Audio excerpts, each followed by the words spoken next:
Seem nothing even matters. Seem nothing even. Peace and blessings, family of Queen's Crown here. Thank you all for joining me today.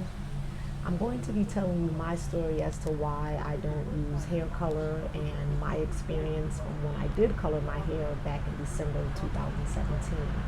But before we get into that story, first I just want to let you know, if you are not following the Queen's Crown on Facebook, Instagram, Twitter, Snapchat, or TikTok, please make sure you do so.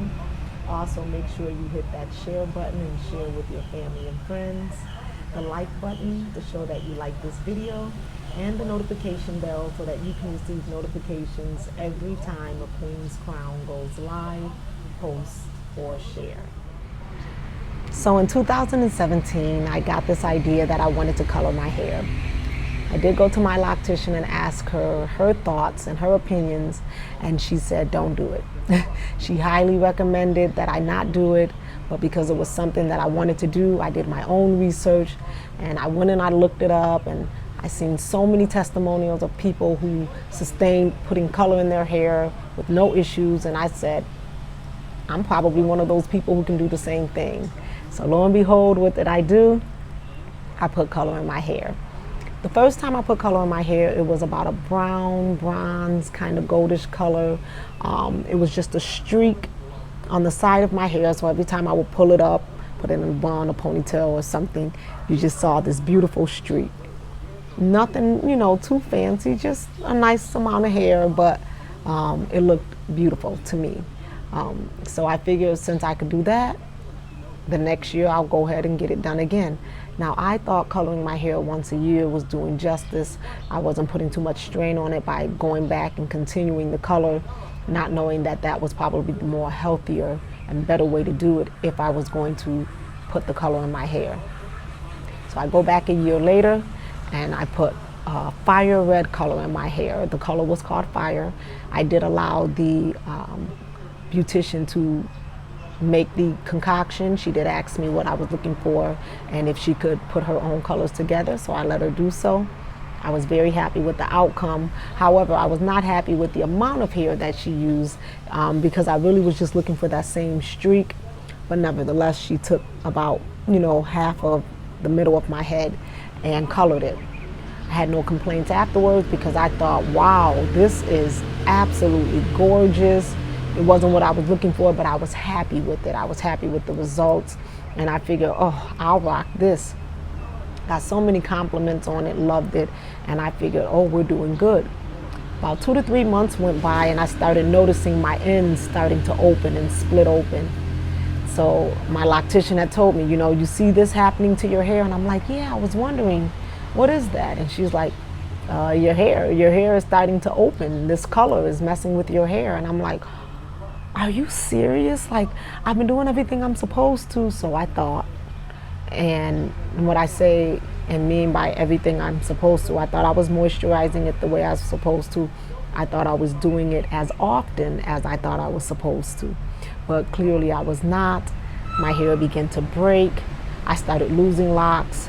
By the time that next year came, and it was the 1-year anniversary of that color, half my middle of my head was just short, and I can show you, this is one of my original long ones, and this is one of the ones I had to repair. And you can see the difference obviously in the lengths, which one is longer, which one is shorter. This is the one I had to repair. This hair clearly was not a part of the dye process, and because of that I've been working strongly and hard to really repair my locks. At one point, I even considered cutting them all off, family. Listen, queens, I was like, okay, I can start all over again, especially now that I know, what to do. I was talking to my loctician about it. I was talking to my big sister about it, and they both kind of were like, if that's what you want to do, but why? And so I started thinking, so I mentioned it to my husband, and he said, well, don't start over. If anything, if you want to cut it, up shorter and just work with it from there. So I said, okay, I could do that. But then, guys, I got cold feet. I just did. I said, you know what? My hair is growing. It's long. And this was probably about 2 years ago. It wasn't even this long. So imagine at 5 years if I thought it was long. And here I am. I'll be 7 years next month. And I was just like, okay, I don't want to cut my hair because I've never had this much hair in my life, and I want to see where it goes, how long it'll go. And so what I did is I said, okay, what else can I do? So what I did is I took my hand, parted, and I took all those locks, all these locks that were not strong, that were very short and weak, and I started cutting them. And some of them I thought I could bring back, and I was trying to really rejuvenate, but when I realized that they just were not gonna come back, I started cutting them off, and I said, okay, I have to really take time and focus on these locks. The rest of these babies were good, but I needed to take care of these babies to make sure that they were good, strong, and healthy. So I did. And it's taken me about 3 years, but now they are finally in a place that they are strong, they're growing, they're healthy, I'm happy, and I didn't even have to cut my hair. So this is why I highly recommend not putting color in your hair. I strongly suggest henna if you just have to color your hair. As you've seen and heard in the video, henna is going to be more safe, and it's going to give us more benefits to our hair health, our hair quality. Also, I know a lot of people say people with traditional locks seem to have stronger hair.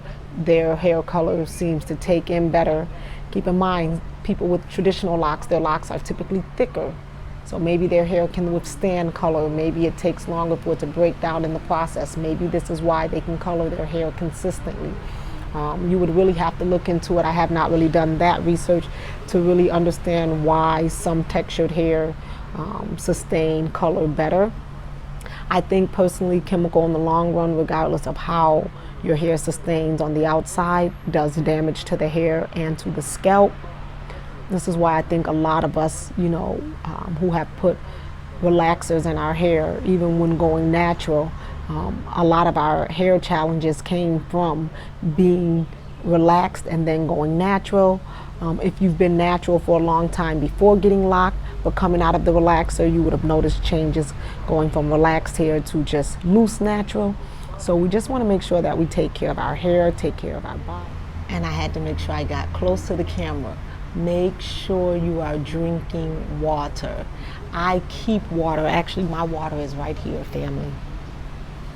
Y'all see this, queens? And it has my name on it, so no one in the house can mistake my water. Make sure you're drinking water. Please, please, please. Drinking water is like watering your plants. Drink it daily, drink it consistently. As I said in one of my videos, if you're a tea drinker, soda drinker, coffee drinker, whatever you drink that's not water, if you have a cup of it, have water as the next cup. Please, let's keep these bodies healthy. Let's keep this hair healthy. Those who say, or locticians or consultants will tell you, yes, you can color your hair because as a loose natural, your hair will take better. And as a loose natural, your hair will take better to color. But keep in mind, the same damage that your hair will have as a loose natural when you lock it up will be the same.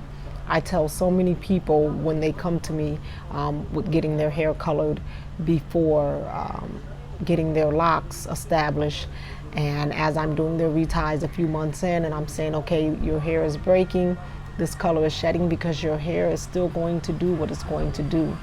And I know it's more safe in the sense of how it takes to your hair, but keep in mind the process of coloring and what it does and the damage that it does to our hair will still be the same regardless of if it's locked and if it's not locked, because we still have to take care of it. We still have to maintain it. When we locked our hair, we chose a lifestyle. And in that lifestyle, we chose freedom. And with liberation comes just that. Free from all of the chemicals, free from all of the things that cause harm and danger to our hair. We are truly free queens. And so sometimes we see things, it's no different than a child. They might see a commercial and they say, oh mom, I want that. Oh mom, if you get me this, it'll make me the happiest child in the world. Knowing that they're going to be the happiest child in the world because you love them. And we have to do the same for our locks, Our crown is one of the most beautiful investments that we could ever make for ourselves. So we really want to make sure that we do everything we can to keep it beautiful. So I hope that this story really encourages, inspires, and really helps some of you reconsider if you were considering. And if you are still going to, at least maybe it'll help you think of some of the things to be aware of and to look out for. I really appreciate you all listening to my story and joining in with me today. Remember, if you are not following me on Facebook, Instagram, Twitter, Snapchat, and TikTok, please do so. Also hit that share button so that you can share this video with your family and friends. The like button to show that you like this video, and also that notification bell so that you can receive notifications every time a Queen's Crown goes live, posts, or shares. Thank you all for being here with me. I'll see you in the next video. Amani na upendo, family.